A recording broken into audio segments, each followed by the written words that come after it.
दोस्तों मैं ये वीडियो एक एजुकेशनल पर्पज़ के लिए बना रहा हूँ। मेरे को पता है कि मुझे कुछ लोग क्रिटिसाइज़ भी करेंगे इस चीज़ को लेके, क्यों ये प्रमोट कर रहा है इतना, ठीक है। पर लेकिन सच्चाई यही है कि हमारे इंडिया में बहुत सारे रीजन्स ऐसे हैं, बहुत सारे गाँव ऐसे हैं, कस्बे ऐसे हैं जहाँ पे अभी भी ये सोच बनी हुई है कि हम तो अपनी लड़की को बाहर नहीं भेज सकते हैं, अकेले कहीं नहीं भेज सकते, इवन शहर तक भी नहीं भेज सकते पढ़ने के लिए। तो ये बहुत ही गलत सोच है, इससे बाहर आइए दोस्तों। और मैं यही आपसे रिक्वेस्ट करूँगा कि आप लोग जो है इस बारे में सोचें कि आपकी अगर बहन बेटियां पढ़ेंगी तो आगे अच्छा आपका जो फ्यूचर और भी ज़्यादा उज्जवल होगा, और भी ज़्यादा ब्राइट होगा, ठीक है। तो इस बात को आप नेगेटिव वे में मत लीजिए। मैं बस एक एजुकेशनल पर्पज़ के लिए वीडियो बना रहा हूँ ताकि मैं इस टॉपिक के ऊपर थोड़ी सी बात करूँ और आपको ये अवेयरनेस दूँ कि आपका जो डर है वो बिल्कुल ही बेबुनियाद है।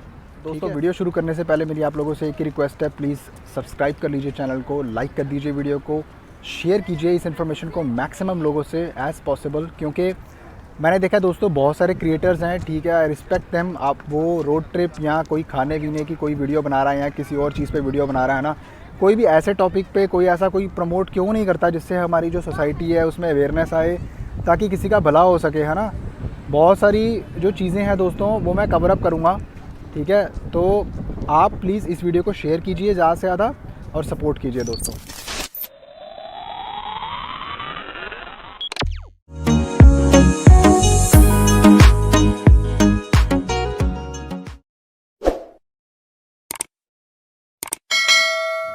हेलो गाइस, स्वागत है आपका एक और वीडियो के अंदर।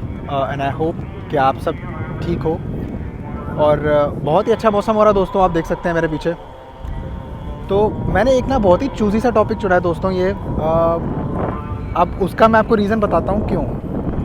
आपने टाइटल से तो पढ़ ही लिया होगा कि मैं इस चीज़ के जो आज मैं आपको बताने वाला हूँ कि क्यों ऐसी सोच बनी हुई है, क्यों ऐसी मेंटालिटी है कि ज़्यादातर जो इंडियंस हैं, मैं ये नहीं कह रहा हूँ दोस्तों अगेन कि ये सब इंडियंस हैं जो मतलब ये सोचते हैं कि हाँ जी हम अपनी बहन बेटियों को या हम अपनी लड़की को अकेले पढ़ने के लिए विदेश में भेज दें, राइट। तो मैं आपको बताता हूँ इसके बहुत सारे कारण हो सकते हैं। पहला रीज़न, आपके दिमाग में ये डर हो सकता है कि बाहर सेफ्टी और सिक्योरिटी नहीं है ना, हमारी लड़की अकेली होगी, हमारी बहन या बेटी जो भी है वो अकेली होगी।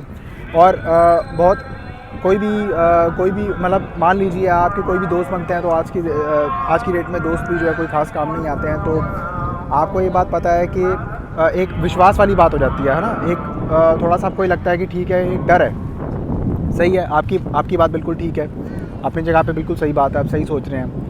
दूसरा पॉइंट ये हो सकता है कि आप ये सोच रहे होंगे कि अगर मान लीजिए अगर कोई दिक्कत आती है फाइनेंशियल हेल्प में, किसी भी तरह की कोई भी प्रॉब्लम आती है, रहने में घर नहीं मिलता, 100 तरह की दिक्कतें होती हैं, तो वगैरह वगैरह आप वो सब सोचेंगे, है ना। दिमाग में वो एक स्ट्रेस बिल्टअप हो जाएगा, जिसके चक्कर में आप क्या करेंगे कि आप उस फैसला ही नहीं लेंगे वो कि चलो ठीक है यहीं पे किसी अच्छी यूनिवर्सिटी में पढ़ा लेते हैं अपने देश में, वो ज़्यादा बेहतर है। तो दोस्तों मैं आपको एक चीज़ बता दूँ, आपको ऐसी घबराने की बिल्कुल ज़रूरत नहीं है।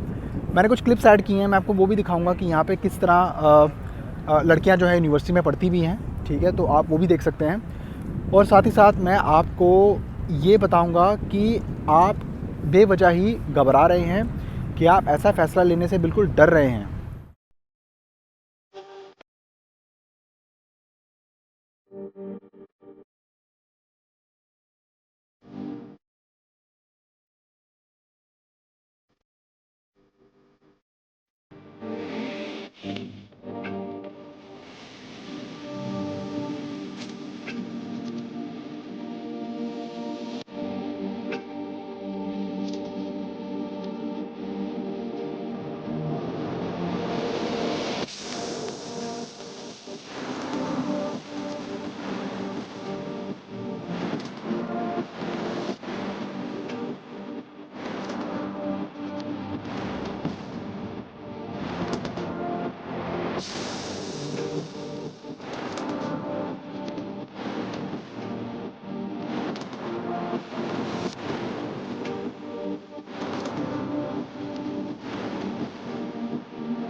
तो दोस्तों मैं आपसे ये रिक्वेस्ट करूँगा कि अगर आप ये वीडियो अकेले देख रहे हैं तो बेटर है कि आप अपने पेरेंट्स को ये वीडियो दिखाएं, क्योंकि उनके बहुत काम आने वाली है वीडियो। उनको इससे अवेयरनेस मिलेगी कि क्यों आपको पढ़ने के लिए बाहर नहीं भेजा जा रहा है, या अगर अकेली लेडी मेरी वीडियो देख रही है तो it will be beneficial for you. तो मैं आपका ये डर दूर कर देता हूँ। पहली बात तो ये है कि यहाँ पे अगर मैं चलो दुबई की भी बात करता हूँ, ठीक है, तो बाहर की कंट्रियों में फिर भी हमारे देश से बहुत ही कम क्राइम है। यहाँ पे सिस्टम इतना फास्ट होता है कि विद इन मिनटों के अंदर ये पता लग जाता है कि क्या हुआ है।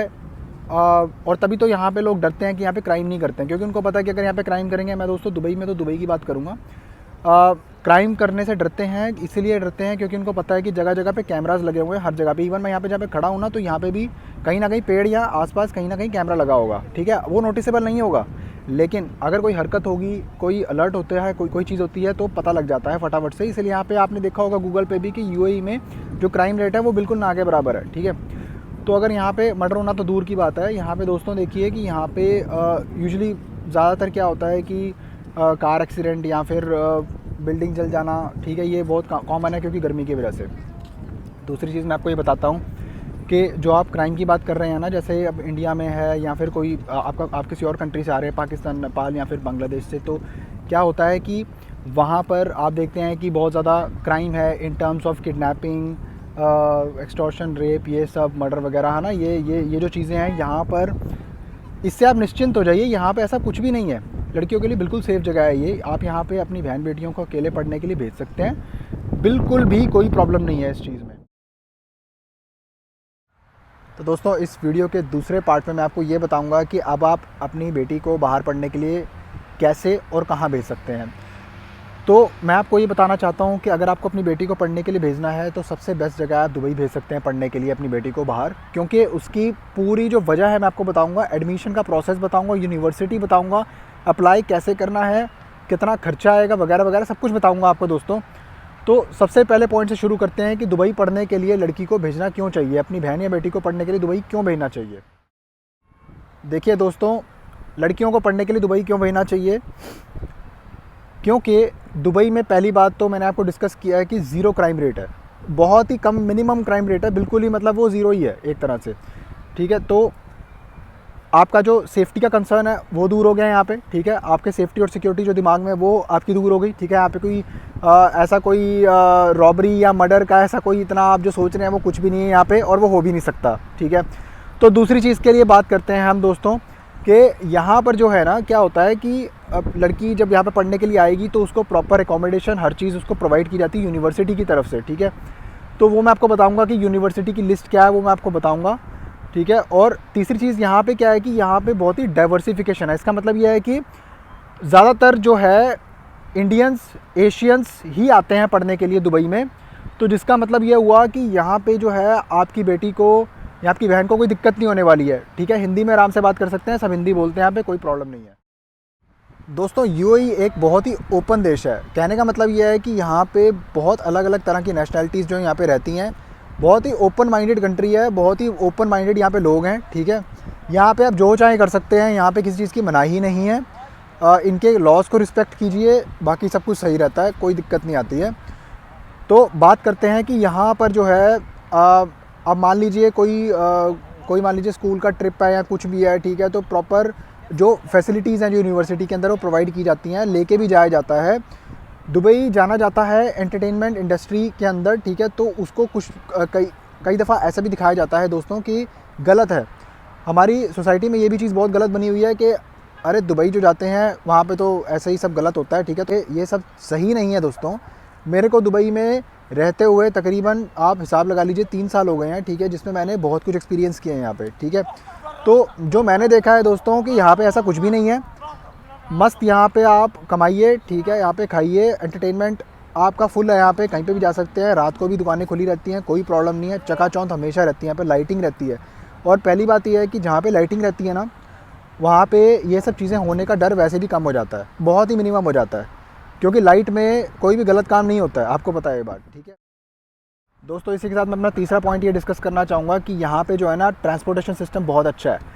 मान लीजिए आपकी बेटी की आप यूनिवर्सिटी में दुबई में अगर एडमिशन हो जाता है तो वहाँ पे जो है ट्रांसपोर्टेशन बहुत ही अच्छा है। जैसे मेट्रो हो गई, तो मेट्रो में आप जो है ना कार्ड होता है, जैसे दिल्ली में होता है ना, जैसे मतलब इंडिया में है, दिल्ली में जो मेट्रो है, ठीक है, तो उसमें कार्ड होता है। अब तो खैर इंडिया में बहुत जगह में मेट्रो है, तो खैर मैं दिल्ली से, तो मैं दिल्ली की बात करूँगा। तो वो मेट्रो कार्ड जैसी चीज़ यहाँ पे भी है, ठीक है। तो आप वो रिचार्ज करा के अपना मेट्रो पे घूम सकते हैं और बहुत ही चीपेस्ट रेट्स में। और पब्लिक ट्रांसपोर्ट के नाम पे बस है, बस में भी जा सकते हैं, ठीक है। तो बस भी चीपेस्ट है, तो यानी कि कनेक्टिविटी है। दोस्तों आप मेरी स्क्रीन पे यूनिवर्सिटीज़ देख रहे होंगे, ये कुछ लिस्ट ऑफ यूनिवर्सिटीज़ है जो मैंने आपके लिए निकाली हैं, तो आप इस पर रिसर्च भी कर सकते हैं। और इसी के साथ मैं आपको ये बताऊंगा कि यहाँ पे जो पढ़ाई का है वो अप्रॉक्सीमेटली खर्चा कितना आ जाता है, ठीक है। पढ़ाई का खर्चा यहाँ पे देखिए दोस्तों 12 लाख रुपए से लेके 15 लाख रुपए के बीच में कहीं पड़ता है, ठीक है, जिसमें सब कॉस्ट इंक्लूडेड होती है यूनिवर्सिटी की, और मटेरियल भी प्रोवाइडेड होता है और सब कुछ होता है, ठीक है, उसके अंदर ही इंक्लूडेड होता है सब कुछ। अब दोस्तों मैं ये बात करूँगा कि यहाँ पे आप जो है रिक्वायरमेंट क्या है बेसिकली, आपको क्या चाहिए होगा डॉक्यूमेंट्स के रूप में ताकि आप वीज़ा अप्लाई कर सकें।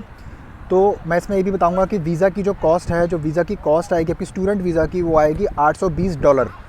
इसमें $270 का कुछ एक रिफंडेबल सिक्योरिटी डिपॉजिट होता है जो साथ में देना पड़ता है, ठीक है। जो वो एम्बेसी को आप पे करेंगे, आपको किसी को पे नहीं करना है, एम्बेसी को पे करेंगे आप, ठीक है। आपको क्या करना है, जो मैंने यूनिवर्सिटीज़ की लिस्ट दी है ना, आपको डायरेक्टली उनको ही अप्रोच करना है, उन्हीं को मेल करना है, उनको कॉन्टैक्ट करना है, आपको खुद ही कॉल करेंगे, खुद ही कॉन्टैक्ट करेंगे वो एडमिशन प्रोसेस के लिए। तो फिर भी मैं आपको कुछ डॉक्यूमेंट्स शेयर कर देता हूँ जो आपको चाहिए होंगे। सबसे पहले तो दोस्तों जब आप यूनिवर्सिटी को कॉन्टैक्ट करेंगे तो आपको चाहिए होगा लेटर ऑफ एक्सेप्टेंस। वो लेटर ऑफ एक्सेप्टेंस जो होगा ऑफ़र लेटर के रूप में आपको मेल पे आएगा। दोस्तों ये तो आपका एडमिशन लेटर हो गया, ठीक है। एडमिशन लेटर जब आपका आता है तो उसके बाद आपको चाहिए कॉस्ट ऑफ लिविंग आपको शो करनी पड़ेगी बैंक अकाउंट में, तकरीबन 7 से 8 लाख रुपए, 10 लाख तक मैक्सिमम जो आप शो कर सकते हैं। पेरेंट के अकाउंट में भी शो कर सकते हैं तो चलेगा। उसके बाद आपको जो है, जब आपके पास एडमिशन लेटर आ गया, पासपोर्ट है आपका, पासपोर्ट साइज़ फ़ोटोग्राफ्स हैं, आपका जो कॉस्ट ऑफ लिविंग जो एक्सपेंसेस वो आपने शो बैंक स्टेटमेंट बना दी, ठीक है। उसके बाद आपको क्या चाहिए, उसके बाद आपको चाहिए होगा दोस्तों टेस्ट करवाने हैं आपको। ये कंट्रीज़ जो होती है ना दोस्तों, ये जो बीमारियां होती हैं उनको लेके बहुत ज़्यादा ही ये स्ट्रिक्ट है यहाँ पे। जब भी यहाँ पे वर्क परमिट भी अप्लाई होता है ना, जॉब मिलती है, तो दोस्तों सबसे पहले यहाँ पे टेस्ट होते हैं, तब आपको जॉब मिलती है एक्चुअल में। तो ध्यान रहे, तो जब आप कोई भी आप सर्टिफाइड डॉक्टर से आप टेस्ट करवा सकते हैं। जैसे कि टेस्ट होते हैं उसमें क्या क्या इंक्लूडेड है, HIV का, हेपेटाइटिस का, एक्सरे का, जो आपका चेस्ट का स्कैन होता है, ठीक है, उसके लिए, और ब्लड सैंपल आप देंगे तो और भी आपके टेस्ट करेंगे वो शायद, तो उसमें लिखा होता है। दोस्तों आपका प्रूफ ऑफ अकोमोडेशन है, अगर आप यूनिवर्सिटी को एक्स्ट्रा पैसे पे कर रहे हैं वो आपके अकोमोडेशन खुद अरेंज करके देंगे, नहीं तो आप यहाँ पे शेयरिंग अकोमोडेशन में रह सकते हैं, which is not that expensive. और इसके अलावा आपको जो है कॉपी ऑफ ट्यूशन फ़ीस है जो आपने पे की है यूनिवर्सिटी को, जब वो जितनी बोलेंगे जिसके हिसाब से आपका प्रोग्राम होगा, वो आपको जो है वो भी आपको साथ में चाहिए होगी। और साथ ही साथ आपको ट्रांसक्रिप्ट्स चाहिए होंगी, यानी कि उनकी आपके जो 10th और 12th का, अगर आप अंडर ग्रेजुएट प्रोग्राम के लिए जा रहे हैं, अगर आप मास्टर्स के लिए जा रहे हैं तो आपको बैचलर्स चाहिए होगी, जिसकी आपकी कॉपीज़ होनी चाहिए आपके पास, जो आपकी डिग्री है उनकी। जी हाँ दोस्तों, आप दुबई में पार्ट टाइम जॉब भी कर सकते हैं। पार्ट टाइम जॉब अगर आप करते हैं तो आप उसके लिए यूनिवर्सिटी से पहले NOC ले लीजिए, और उसके बाद आप पार्ट टाइम जॉब जब भी करेंगे तो उसमें आप मैक्सिमम आई थिंक 60 घंटे जो हैं वो आप पूरे महीने में कर सकते हैं, ठीक है। और अगर मान लीजिए अगर आप किसी तरह का लेबर वर्क करते हैं ना, लेबर वर्क आप कर सकते हैं 40 घंटे एक हफ़्ते में, तो 40 घंटे एक हफ़्ते में वो मैक्सिमम है वो आप कर सकते हैं। अब आपको दोस्तों मेन चीज़ है जो वीज़ा लेना है, वो वीज़ा आपको कैसे लेना होगा मैं आपको बताता हूँ। ये सारी रिक्वायरमेंट्स जो मैंने आपको बताई है, अगर आप ये सारी रिक्वायरमेंट फुलफ़िल कर लेते हैं, पूरी जो डॉक्यूमेंट लिस्ट है वो बताइए पूरी फुलफ़िल कर लेते हैं, उसके बाद आपको क्या करना है ना, उसके बाद दोस्तों आपको वो सारे डॉक्यूमेंट्स के साथ यूनिवर्सिटी से स्पॉन्सरशिप मंगवानी है, ठीक है। देखिए दोस्तों, वीज़े का यहाँ पे इतना कोई मुश्किल नहीं है, वीज़ा हो जाता है, ठीक है। अब मैं आपको बताता हूँ, वीज़े के लिए आपका अगर कोई मान लीजिए रिलेटिव है या कोई अगर आपका यहाँ पे अच्छी जॉब ऑलरेडी कर रहा है, इसका बिज़नेस है कोई, अगर वो आपको वहाँ पे स्पॉन्सर कर सकता है ना यहाँ पे दुबई में, तो आप उसके रेजिडेंट वीज़े के बिहाफ पे अप्लाई कर सकते हैं और आप उसके रेजिडेंट वीज़े पे एज ए डिपेंडेंट आ जाएंगे, ठीक है। तो क्या होता है ना कि उसके जो रेजिडेंट ID पे जितनी एमिरेट्स ID यानी कि जितनी उसकी वैलिडिटी है, उसके अकॉर्डिंग आपको भी वीज़ा मिल जाएगा। आपको वीज़ा मिल गया ना बस, तो आप यहाँ पे आ गए, ठीक है। तो बेसिकली ऐसा कुछ बाउंड नहीं है कि हाँ जी आपको यूनिवर्सिटी से लेना पड़ेगा, है ना। बट यूनिवर्सिटी अगर आपको स्पॉन्सर करती है तो ऑफ कोर्स आपको कॉस्ट तो ज़्यादा पड़ेगी, क्योंकि वो अपनी जो स्पॉन्सरशिप है वो आपको देंगे, तो वो आपसे कॉस्ट भी उतनी ही लेंगे, राइट। अब दोस्तों मैं आपको ये बताऊंगा कि ख़ास बात क्या है कि दुबई पढ़ने के लिए मेन रीज़न जो है इसके बाद वो क्या है। अगर आप अपनी लड़कियों को, बहन बेटियों को यहाँ पढ़ने के लिए भेजते हैं दुबई से, अगर वो स्टार्ट करते हैं पढ़ाई, जैसे मान लीजिए अंडर ग्रेजुएट 12वीं पास की और यहाँ पे आके एडमिशन लिया, उसके बाद यहाँ से ग्रेजुएट होने के बाद डायरेक्टली वो अपनी मनचाही कंट्री में, जैसे कि Australia, New Zealand, UK, Canada, USA या यूरोप में कहीं पे भी वो अपनी पढ़ाई पूरी कर सकते हैं, पोस्ट ग्रेजुएशन कंप्लीट कर सकते हैं। फिर वहाँ पे उनके सिस्टम के अकॉर्डिंग वहाँ पे जॉब, पीआर, वो सब फैसिलिटीज़, वो सब आपको वो भविष्य एक तरह से उज्जवल बनाने वाली बात है, आपको खुद पता है ये बात। तो दोस्तों, वीडियो अच्छी लगी हो तो लाइक कर दो यार, सब्सक्राइब कर दो, चैनल को सब्सक्राइब कर दो यार, और साथ में वीडियो को शेयर करो। ये वीडियो बहुत ही इंपॉर्टेंट है, मैक्सिमम लोगों तक पहुंचनी चाहिए ताकि उनको अवेयरनेस मिले, और हमारे इंडिया में, ख़ास तौर से हमारी एशियन कंट्रीज़ में इस चीज़ की अवेयरनेस आए कि ये जो चीज़ है ये सही नहीं है। इस चीज़ को हमें प्रमोट करना चाहिए, ना कि इस चीज़ को डिमोट करना चाहिए। दोस्तों, टेक केयर। अगली वीडियो में मिलता हूँ और एक इंटरेस्टिंग टॉपिक के साथ। Goodbye, God bless you all.